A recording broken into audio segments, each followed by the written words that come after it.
Hello my loves and welcome back to my channel.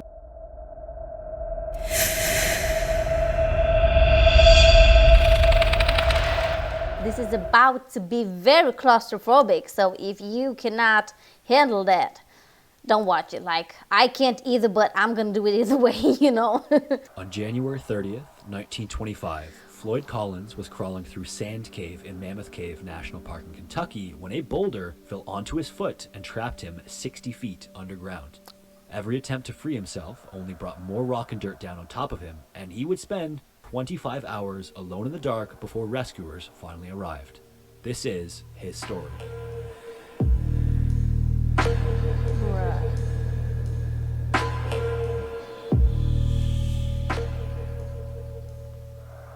As a kid, Floyd Collins absolutely loved caving. His family owned a log cabin just 4 miles away from the famous and massive Mammoth Caves. At the age of just 6 years old, he was already exploring Kentucky's caves all by himself. By 10 years old, he had dropped out of school and was scouring the local caves to find Native American relics to sell at the nearby Mammoth Hotel. By 12, he had memorized the entirety of the established routes in the nearby Great Salt Cave, and was even venturing off the established routes and finding Native American moccasins, tomahawks, and even the occasional body of some of the explorers who had traversed the cave before him. In 1910, when Floyd was 14, a geologist from New York paid him to be guided around the cave system, and for the next 2 years, Floyd taught the geologist all of the routes around the cave, and the geologist taught Floyd all about geology. What Floyd learned from the geologist later convinced him that all of the caves in the local area were connected. As a teen, Floyd was known to be the best caver in all of Kentucky, and he would regularly squeeze through passageways that no other caver dared to touch. In 1917, Floyd discovered a massive underground canyon with sheer vertical walls, a perfectly smooth ceiling, and large, colorful gypsum crystals. Convinced that this cave would make him and his family rich, Floyd named it Crystal Cave and began promoting it to tourists.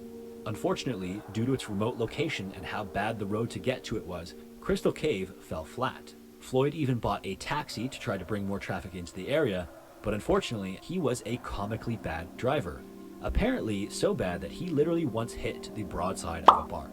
In addition to it being hard to get to, greedy nearby cave owners tried to discourage tourists from going to Crystal Cave by telling them it was closed and blocking the road to it with boulders and wagons. In fact, one time, Floyd was even jumped by a group of 5 men who tried to get him to sign away the ownership of the cave to them. By late 1924, Floyd was determined to discover a cave that would beat the competition and make him and his family rich.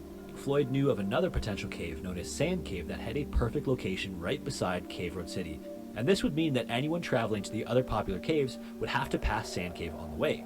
And so Floyd began working on a passageway in Sand Cave and would spend up to 12 hours a day clearing gravel, sandstone, and limestone in order to make it wide enough for him to crawl through and eventually wide enough for people to enter.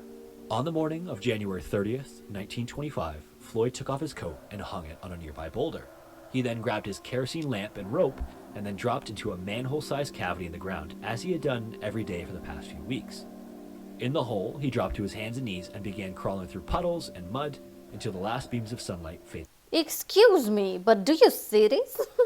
Because at first I was like, okay, but do you see this? Like, this is the cave.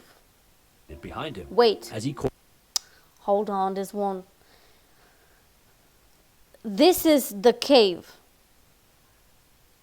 This is... I would never do that. Like, you could pay me the fortune that Elon Musk and Jeff Bezos have, and I would not do this. Like, no. And this is insane. Like, to each his own, but I would never do this. Oh my God. corkscrewed downward in the tunnels. He reached a 4-foot drop and lowered himself and his lamp down gently before proceeding onward. Up ahead, the passageway narrowed even further into just a small shaft of jagged loose rocks. At this point, he had to drop on his stomach and army crawl his way through.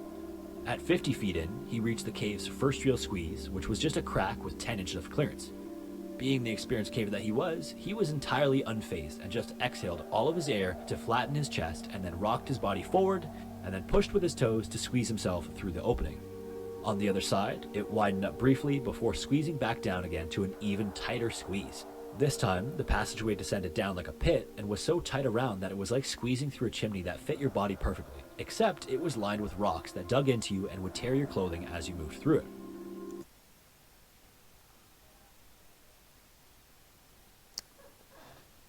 I am imagining every single thing that he is describing, and not once in my life would I want to experience that ever.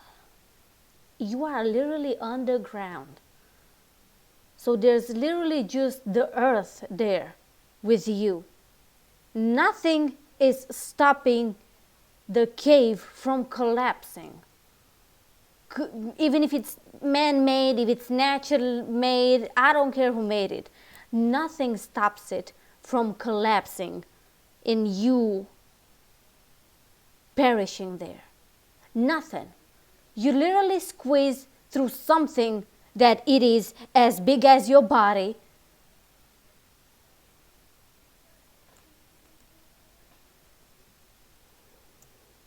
Floyd had spent the previous day removing rocks from this passageway, and it finally looked large enough for him to continue deeper into the cave. Oh God. As he moved through the final crack, his kerosene lamp lit up a large 60-foot drop almost straight down. This is exactly what Floyd had been looking for, and he was eager to keep going, but his lantern began to die. So instead, he decided to head back for the day and refuel. So he squeezes himself back into the crack, pushes his lantern out in front of him, and begins snaking his way back towards the chimney passage. Accidentally, Floyd knocked over his lantern, and so now he was suddenly in pitch black darkness. Again,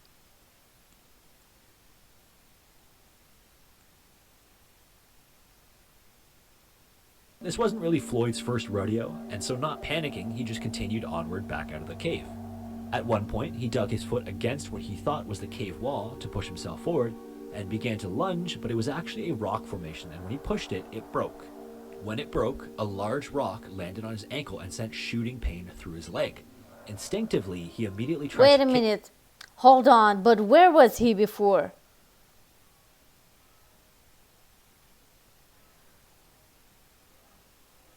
He was down, down, down.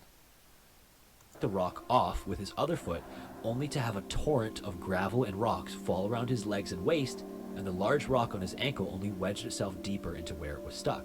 He heaved himself forward and then backward and then forward again, but he didn't budge at all. He tried to breathe and keep calm in the pitch black, but his left arm was pinned under his torso and his right was pinned by the ceiling above him.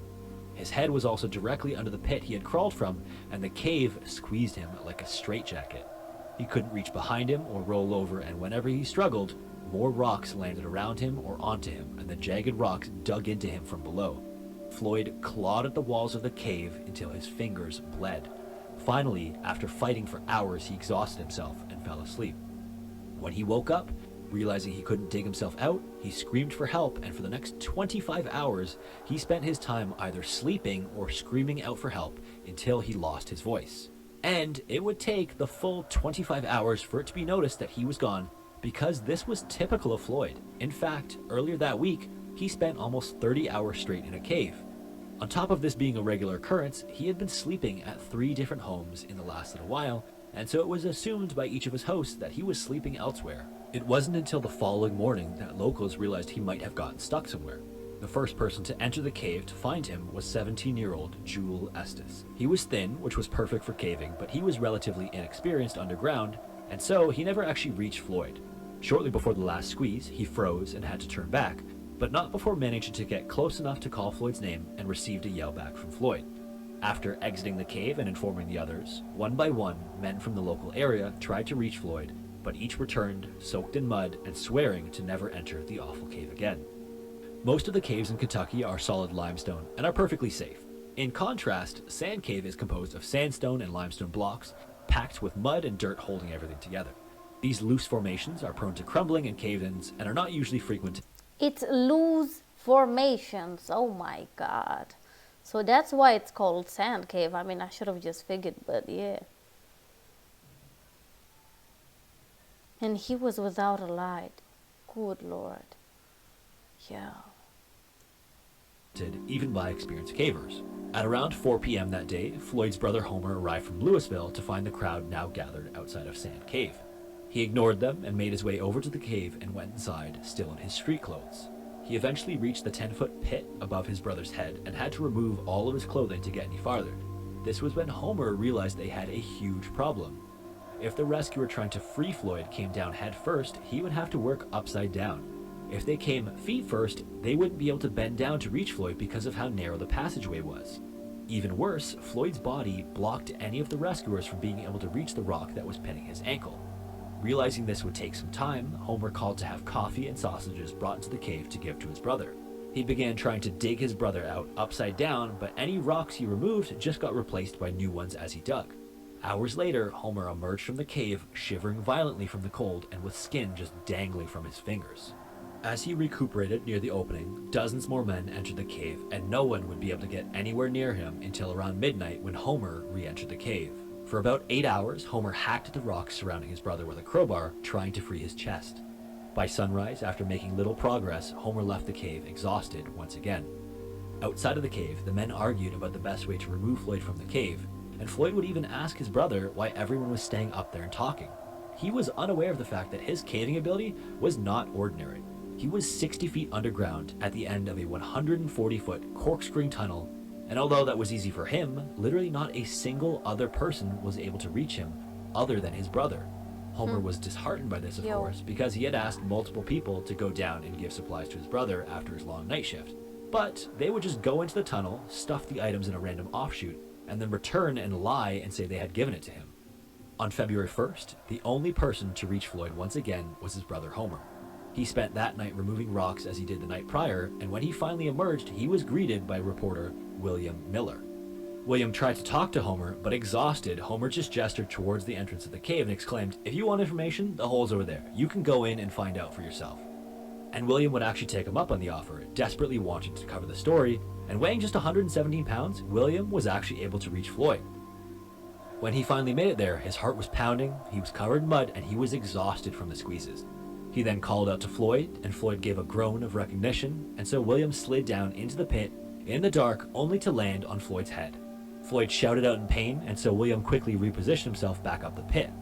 William then tried to talk to Floyd, but the whole ordeal was causing him to become incoherent at this point, and so he took some mental notes and then squeezed his way back out of the cave. On Monday, February 2nd, another man arrived by the name of Robert Burden, a 33-year-old Louisville firefighter. Like William, he was also able to reach Floyd. When he reached him, he took a look at the situation and told Floyd that he might be able to get him out with a rope, but that the foot that was caught might come off in the attempt. Completely defeated at this point, and maybe a little bit delirious, Floyd just said, "Pull my foot off, but just get me out of here." Yeah. What Robert didn't know is that Floyd had begun to lose touch with reality at this point, and so when he returned to the surface and told the crowd about the idea, there was a lot of pushback,